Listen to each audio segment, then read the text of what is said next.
नौजवान जरूर इस बात पर तवज्जो करें। हजरत अनस बिन मालिक रज़ी अल्लाह तआला अन्हु फरमाते हैं, मदीने के कोने से ना अचानक रात को जोर जोर से चिल्लाने की आवाज आने लगी। जब रात को कोई ऐसा धमाका होता है ना तो लोग एक दूसरे को जगाते हैं।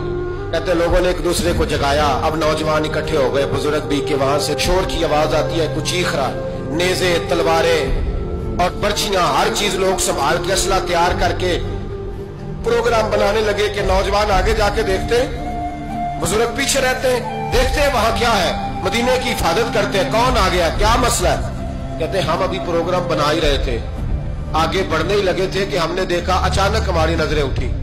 हम हैरान हो गए कि जिस तरफ हम जाना चाह रहे थे नबी पाक उधर से होके वापस आ रहे हैं और अकेले नबी पाक हाथ में नेजा है।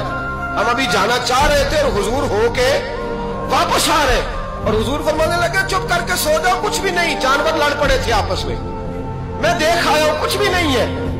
हजरत अनस बिन मालिक फरमाते हम गौर से हुजूर का चेहरा देखने लगे और फिर हमें समझ आई कि मुस्तफा को इस वतन की हिफाजत का कितना ख्याल है। हुजूर ने हमें सिखाया है कि जब वतन पर आफत आए तो सोचना नहीं है, गौर नहीं करना, सबसे पहले आगे बढ़ना है, आगे बढ़ के वतन के दिफा के लिए अपना पेश